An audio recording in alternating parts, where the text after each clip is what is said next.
Hello everyone and welcome back to Sam's Beauty Nook. Today we are doing a very important comparison. We are comparing a cheap $4 foundation brush to a high-end $50 foundation brush. We are comparing a Bobbi Brown foundation brush to a Sonia Kashuk foundation brush.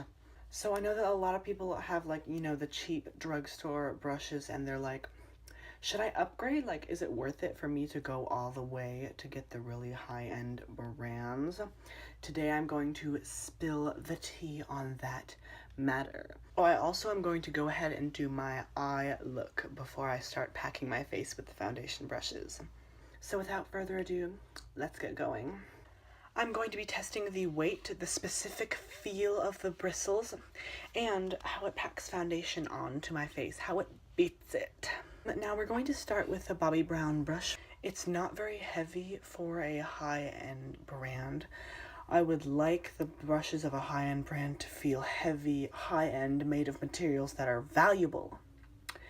This does not feel to me like expensive material. It rather feels like plastic. However, this is what prompted me to buy this brush in the first place, but the bristles are so soft. And they're not as densely packed as most foundation brushes are. Now, the Sonia Kashuk brush definitely feels a little heavier than the Bobbi Brown brush. It feels a little more high-end, looks a little more high-end too, but it's drugstore. Bristles are soft, very densely packed on this brush. I will say that I haven't tried this brush out yet. I've tried the Bobbi Brown out like maybe 2 times, but I don't remember how it went on at all, because I've been a little too expensive to actually use. But today we are going to actually use it. So the foundation that we will be testing is just the normal Sephora brand foundation, and overall, I've been okay with this foundation. Hasn't been great or stellar, and it hasn't been terrible or like I needed to throw it in the damn trash can. Okay, girl, that is the tea on this. But we're just going to be testing it as an average foundation to test out the 2 brushes. So without further ado, let's get into it. Oh my. We're just gonna have to look like a sports person, only for a little bit. So in this video, I might even look a little crazier than the last video, but I have this to pull my hair back, which I'm hoping to use a little bit more regularly to hold my hair back, so that I don't have to, have a little hair tie looking like a fugly ass pigtail on my head, so no thank you. Alright, let's get into the foundation. Sephora brand foundation. It's a very heavy feel, love it, but I'm not here to review a foundation. I'm here to squirt a little bit of the foundation on, about that much. And on this side of my face, I'm going to be taking Bobbi Brown, and on this side of my face, I'm going to be taking Sonia. So let's get it started. I'm just going to go in with the Bobbi Brown, just like tapping a little bit so I get some on my brush. Oh my lord. Yes, it is really sinking into those bristles. So I'm going to first start up here at my cheekbone. Then I'm going to bring it down and like all over this side of my face. And I will say that the Bobbi Brown brush is a little bit of a heavy feel on my face, and it's giving me more coverage with the Sephora foundation than I thought I would have. It's not a very full coverage foundation at all. So I will say that I'm pleased with that. Let's take the brush over here on my forehead. So, tea on the Bobbi Brown brush. It made my face look really, really nice. When I look at the bristles again, there's pretty much no foundation left in there, which is really nice. That means it distributed all of the foundation that I took on my face. So let's compare it to the Sonia. So I've got my little dabble on my hand, and I am ready to test out the Sonia brush. Let's go in just a little bit.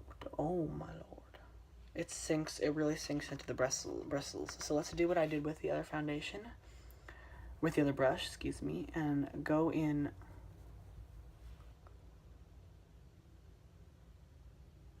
Can you see that? Oh my god, that is so streaky. It's not even funny. It's not doing it at all. I mean, this side compared to this side, it's like nobody's business. Let's take a little bit more, do my forehead and, you know, the rest of my face. I really tried to make this brush work. I did. But, oh my goodness. It's like leaving me without words to describe. And when I look at the brush, I don't know if you can see it, but like all of that is foundation that has sunk into the brush and stayed there and not been distributed on my face, which is what I was saying was great about the Bobbi Brown brush. I think you all are already going to know what my final thoughts are going to be, but let me go and do the rest of my face, and then I'll give you my thoughts. Oh my god. So, final thoughts on the foundation brushes. Bobbi Brown, loved how it spread on my face, loved how it worked. I loved everything about it. I loved how it was evenly distributed and none ended up on the brush after I was done. And I loved how it looks like a smooth finished look. Now, the Sonia Kashuk, on the other hand, no thank you, ma'am. I didn't ask for it. It was streaky. It bled into the brush. You can see it. You can see how much it bled into the brush and stayed there, and no pigment on my face. Definitely go for the Bobbi Brown over the Sonia Kashuk. You might be able to find other drugstore brands that are really nice for brushes. But if you're willing, spend the money and go for the high-end brushes. That is my thinking. As always, thank you guys so much for watching. Please like and subscribe to my channel. Please leave some comments down below. Maybe suggestions about what you want me to do next. Follow my social medias, which will also be linked below. Bye, guys. Bitches couldn't get on my incline. World tours, it's mine. 10 little letters and a big sign. Justin Bieber, you know I'ma hit him with the ether. Buns out, wiener, but I gotta keep an eye out for Selena. Beauty in the